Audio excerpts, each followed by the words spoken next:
There are years in the history of the National Wrestling Alliance that just simmer.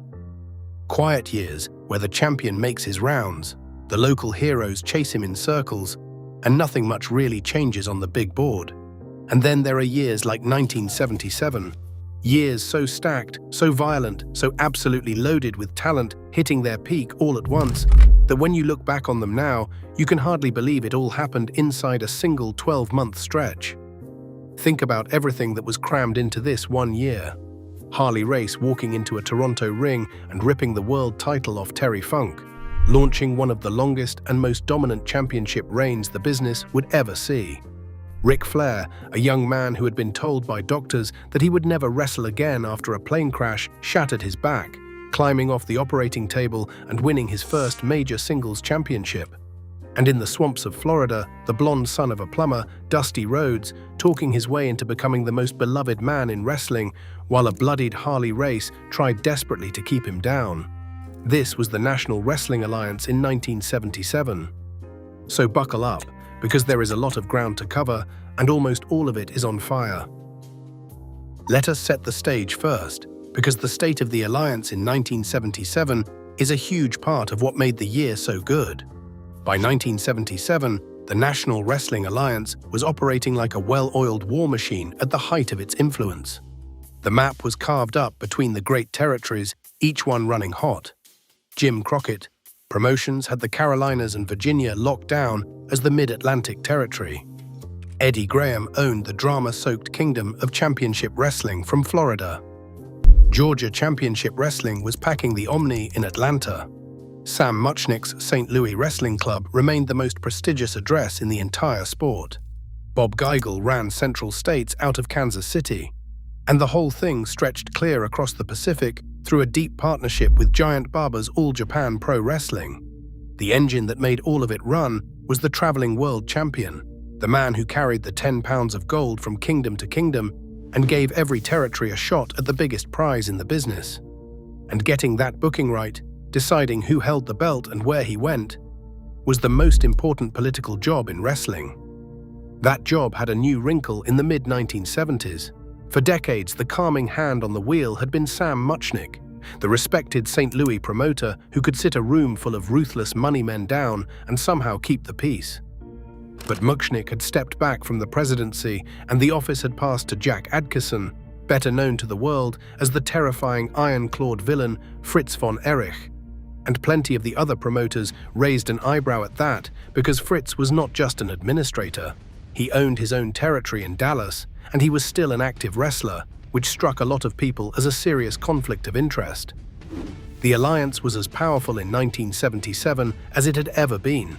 But if you looked closely, the politics behind the curtain were already getting complicated. The prestige of the title and the unity of the group were things that could no longer be taken entirely for granted. Which is exactly why who held that championship mattered so much. And in February of 1977, that question got a brand new answer. The date was February 6, 1977. The building was Maple Leaf Gardens in Toronto, one of the true cathedrals of professional wrestling. And the man walking in as the reigning National Wrestling Alliance World Heavyweight Champion was Terry Funk. Funk was a wild, half-crazed brawler out of Amarillo, Texas, the kind of champion who bled buckets and fought like a man possessed. He had taken the belt off Jack Brisco a little over a year earlier, and he wore it with a frantic intensity that the fans could not look away from. He was also half of wrestling's most royal bloodline. His older brother, Dory Funk Jr., had held that very same world title for more than 4 years back in the late 1960s and early 1970s. To beat a Funk for the world championship meant something. To beat both of them meant even more. Standing across the ring was a stocky, granite-hard veteran from Kansas City named Harley Race. And Race wanted that gold back with everything he had, because he had tasted it before. Way back in 1973, Race had stunned the wrestling world by taking the title off Dory Funk Jr. in Kansas City, ending a monster reign.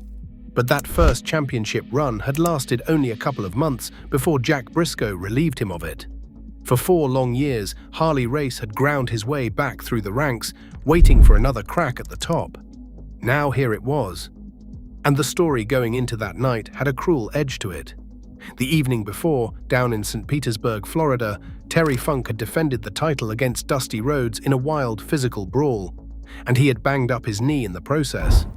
Funk being Funk, a man who would sooner crawl to the ring on a broken leg than admit he was hurt, he flew to Toronto and went ahead with the race match anyway. It was a mistake. Harley Race was far too smart and far too vicious to leave that kind of opening on the table. Instead of reaching for his usual arsenal, Race trapped Funk in a rarely used submission hold, the Indian Deathlock, a nasty grinding maneuver that torqued the exact knee Funk had hurt the night before. The pain was more than even Terry Funk could fight through. He submitted, and Harley Race became the National Wrestling Alliance World Heavyweight Champion for the second time. There was a beautiful piece of symmetry to it that the announcers caught immediately. With that win, Harley Race had now taken the world title from both Funk brothers, Dory in 1973, Terry in 1977. A total conquest of wrestling's first family. And doing color commentary on that broadcast, described now as the former president, was none other than Sam Muchnick, the elder statesman of the whole business, lending his gravity to the moment. And of course, the Funks were not about to just shake hands and walk away. Terry Funk was one of the most competitive and downright unhinged performers who ever lived. And losing the title to Race lit a fire that burned through the rest of the year. The two men crossed paths again and again across the territories, in bloody, hate-filled rematches where the loser was often carried out rather than walking. One of the most celebrated of those wars came that summer at the Sam Houston Coliseum in a savage 2 out of 3 falls battle where Funk bled so heavily that the footage still makes people wince. The Race and Funk rivalry was one of those feuds where you genuinely could not tell where the performance ended, and the real animosity began, and in 1977 it was one of the most physical, uncompromising programs anywhere in the sport. And Race did not just have the Funks to worry about. Everywhere the gold traveled, a new killer was waiting for it. Down in Florida, former champion Jack Brisco was still one of the most respected and dangerous contenders alive, a legitimate amateur standout who could take the title on any given night, and the two of them tangled repeatedly. Just 2 nights after winning the belt in Toronto, Race was already back in the ring defending it against Brisco in Tampa.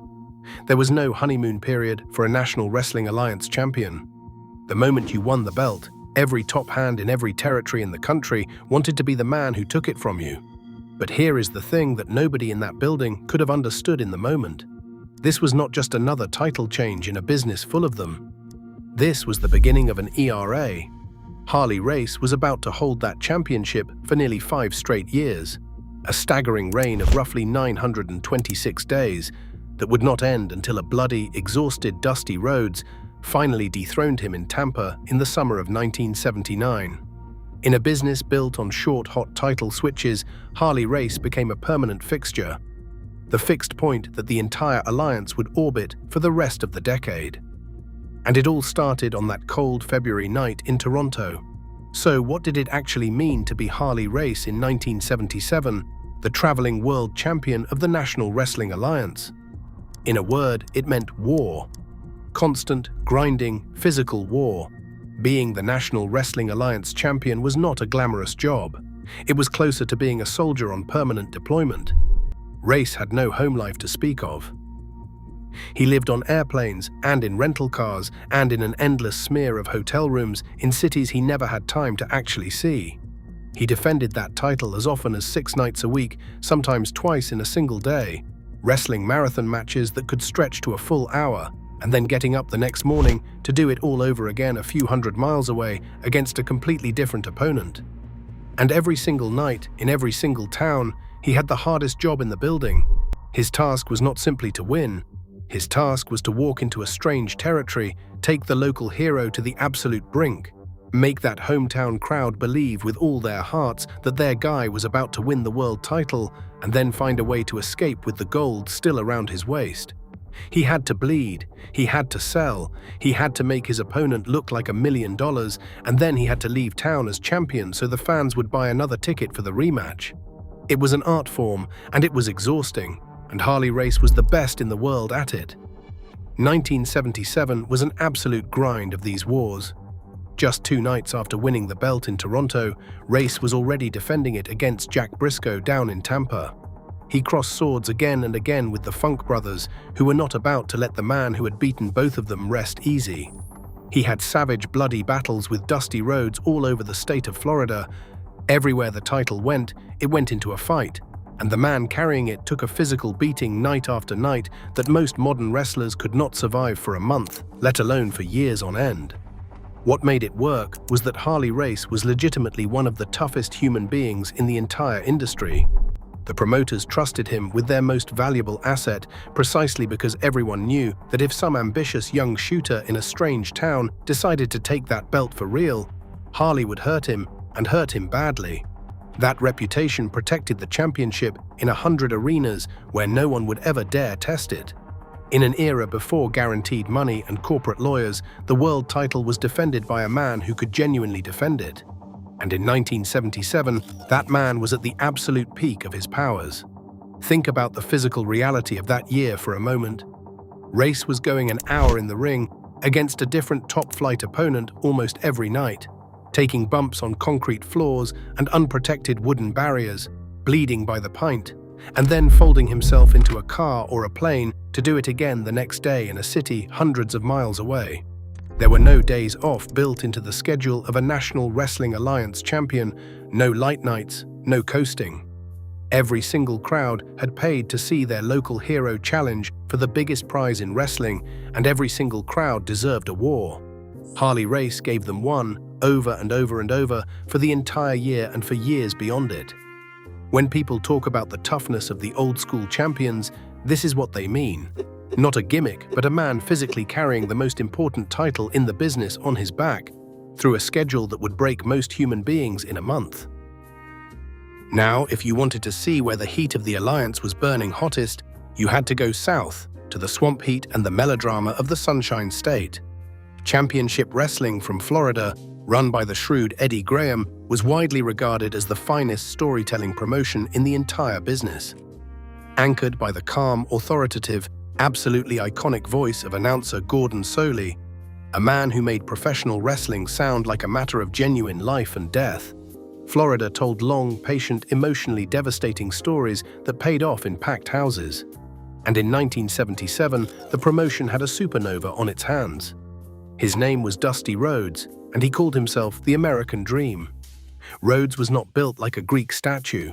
He was a thick, soft-bellied son of a plumber from Austin, Texas, with bleached blonde hair and a lisp and a gift on the microphone that has arguably never been matched by anyone before or since. When Dusty Rhodes grabbed a mic and started talking about hard times, about the struggles of the working man, about a plumber's son with a dream, the fans did not just cheer. They wept. They believed. They saw their own lives up there in that ring, and they loved him with a ferocity that no promoter could ever manufacture. Throughout 1977, Rhodes was the sledgehammer constantly pounding at the champion's door. He and Harley Race went to war across Florida in match after bloody match, including a memorable clash that August. It was the perfect story, the cold and calculating champion against the beloved man of the people, and it drew enormous money at every turn. The full payoff, Dusty finally capturing the world title, was still 2 years away. But the foundation of that legendary rivalry, one of the defining feuds of the entire era, was being poured right here in 1977, brick by bloody brick. And Dusty Rhodes was so hot that his star power could not be contained inside the Alliance at all.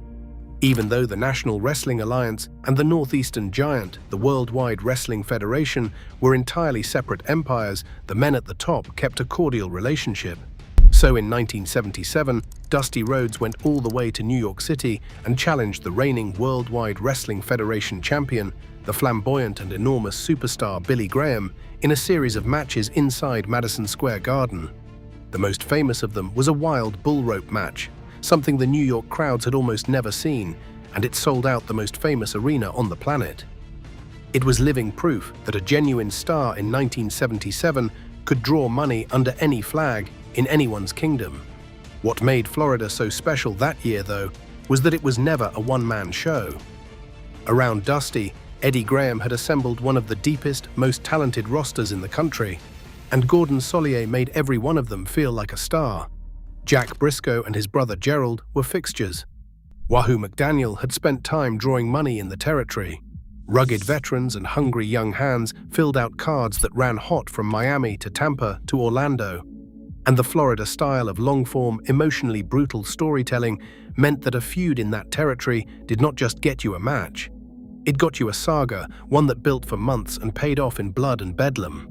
Pound for pound, plenty of old-timers will tell you that championship wrestling from Florida in the late 1970s was the best television in the entire business, and 1977 was right in the fat of that golden run. But as hot as Florida was, there was another territory that year that was arguably running even hotter, and it was quietly building the man who would come to rule the entire alliance. The Mid-Atlantic Territory, run by Jim Crockett Promotions and booked by the brilliant, hard-nosed mind of George Scott, covered the Carolinas and Virginia. It was a stiff, athletic, blood-and-guts territory built on matches that looked like real fights, powered by the signature weapon of the region, the knife-edge chop, an open-handed strike across the bare chest that cracked through the arena like a rifle shot and left welts the size of a hand. And in 1977, the Mid-Atlantic was on fire, in large part because of a young man whose career had nearly ended before it truly began. Just 2 years earlier, in October of 1975, a small plane carrying several Mid-Atlantic wrestlers had crashed in Wilmington, North Carolina. The pilot died, the great veteran Johnny Valentine was paralyzed and never wrestled again, and a brash, promising 26-year-old named Ric Flair broke his back in 3 separate places. The doctors delivered the verdict as they understood it. He would never wrestle again. He should count himself lucky to walk. Ric Flair refused to accept that. Through a grueling rehabilitation, he clawed his way back into the ring in roughly 6 months, and by 1977, he was not merely back. He was rising like a rocket. That year, Flair completed a stunning climb to the top of the territory. On July 29, 1977, in Richmond, Virginia, he defeated the beloved wrestling legend Bobo Brazil to win the National Wrestling Alliance United States Heavyweight Championship. This was a massive deal. The United States title was the top singles prize in the region, a genuinely prestigious national championship, and with that victory, Flair became only the second man ever to hold all 5 of the major Crockett championships.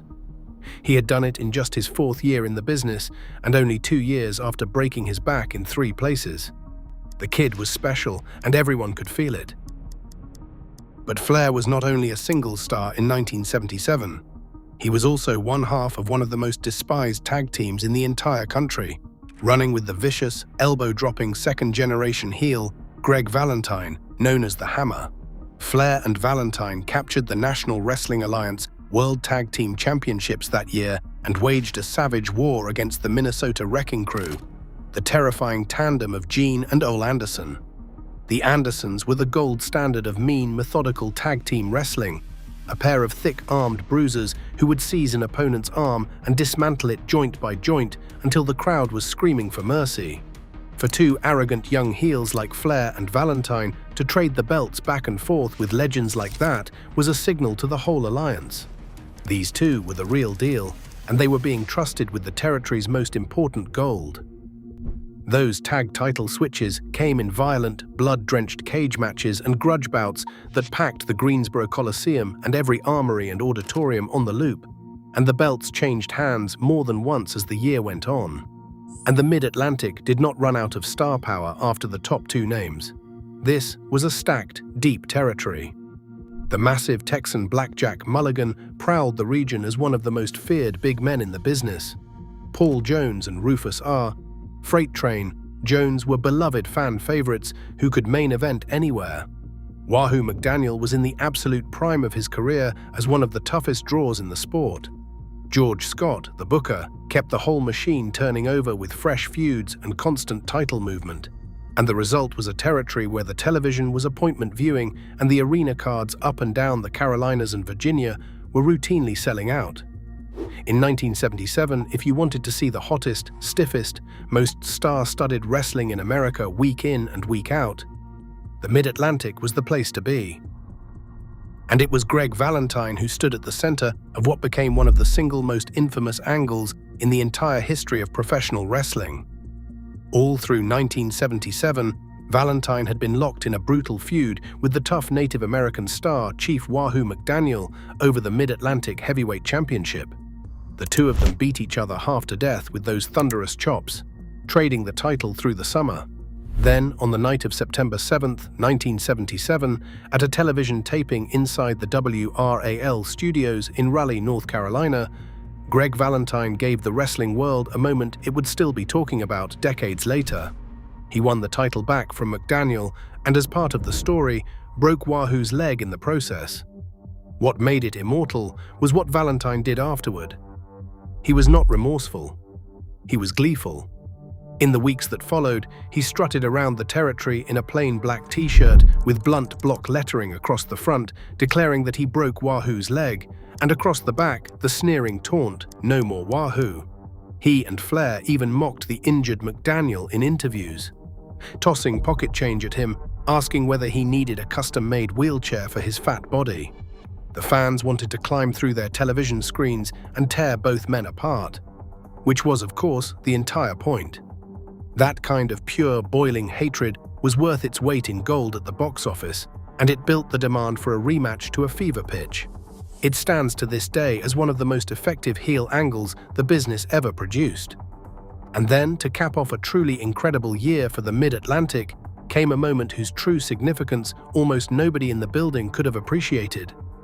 On October 21, 1977, in Charleston, South Carolina, Ric Flair dropped that United States Championship to a young, impossibly athletic, high-flying newcomer named Ricky Steamboat.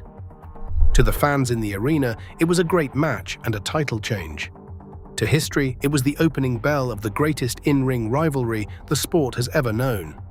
The chemistry between Ric Flair and Ricky Steamboat was so flawless, so perfectly balanced between the cheating villain and the pure-hearted hero, that the two of them would still be tearing the house down against each other more than a decade later. And it all began quietly in South Carolina in 1977. So think about what the Mid-Atlantic alone gave the world that year. Flair's rise from a broken back to the United States title, the most notorious broken leg angle in wrestling history. The birth of Flair versus Steamboat. All of it inside one 12-month span in one territory. And the Mid-Atlantic was just one kingdom on a map that was blazing from coast to coast, because the rest of the alliance was every bit as alive. Down in Atlanta, Georgia, Championship Wrestling was one of the strongest and most influential territories in the entire country, packing the enormous Omni and beaming a slick, red-hot television product across the South, with Gordon Solier's voice reaching into living rooms everywhere. Georgia had a stacked roster and a genius for scalding hot angles. The National Wrestling Alliance World Tag Team titles even passed through the territory in 1977, with Dusty Rhodes and Dick Slater holding them briefly before the ever-present Andersons snatched them back. And though almost nobody realized it at the time, Georgia's television reach was about to become the single most disruptive force in all of wrestling. Because within a couple of years, that Atlanta program would leap onto a fledgling cable superstation and start beaming into homes all over the nation.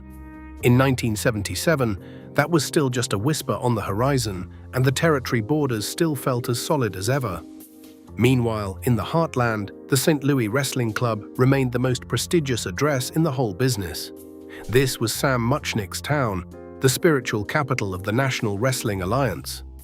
The weekly program, Wrestling at the Chase, carried itself with a dignity and seriousness that treated professional wrestling as a legitimate sport. And the fans at the Kiel Auditorium were considered the sharpest and most discerning audience in the country. To headline in St. Louis and to defend the world title in front of a St. Louis crowd was the ultimate stamp of legitimacy in the entire sport. Just to the west, in Kansas City, Bob Geigel's Central States operation ran its region and kept the National Wrestling Alliance Missouri Heavyweight Championship hot, a belt quietly understood to be a stepping stone toward a world title shot. Harley Race himself had come up through exactly that pipeline. Beyond the borders of the alliance, the wrestling world had two other giants running by their own rules, and their existence only sharpened the competition. Up in the Midwest, Werner's American Wrestling Association crowned its own world champion, the smooth and cerebral Nick Bockwinkel, and in the Northeast, Vincent J. McMahon's Worldwide Wrestling Federation ruled Madison Square Garden with its own champion and its own universe, currently riding the massive drawing power of superstar Billy Graham. These three empires mostly respected each other's turf and occasionally swapped talent, but each one loudly insisted that its champion was the true king of the mountain. And reaching all the way across the ocean, Japan had become a vital part of the National Wrestling Alliance's world. All Japan Pro Wrestling, led by the towering giant Baba, was a proud member of the alliance, and the National Wrestling Alliance champion made grueling tours of Japan to defend the gold against Baba and the local heroes in front of passionate, reverent crowds. The Funk brothers were treated like gods over there. The National Wrestling Alliance World Heavyweight Championship truly was a world title, defended on multiple continents, and that global reach gave it a prestige no rival could touch. When you add it all up, the sheer density of talent and drama and blood packed into the alliance in 1977 is almost staggering to consider. So why does 1977 matter so much? Why does this one year stand out as such a great and intense chapter in the story of the old alliance? Because 1977 was the alliance operating at the very peak of its powers, with everything clicking at once. You had a brand new world champion in Harley Race beginning a legendary reign, a man tough enough and generous enough and reliable enough to be the perfect glue holding the whole map together. You had the hottest babyface in the business in Dusty Rhodes selling out buildings and making grown men cry. You had the single hottest territory in the country in the mid-Atlantic, producing infamous angle after infamous angle. You had a genuine changing of the guard happening in real time, with Ric Flair and Ricky Steamboat, the two men who would carry the sport into its next golden age, colliding for the very first time. The old stars and the future legends were all on the board simultaneously, all at the top of their game, all fighting for the same gold. And what really sets the year apart is the sheer density of it.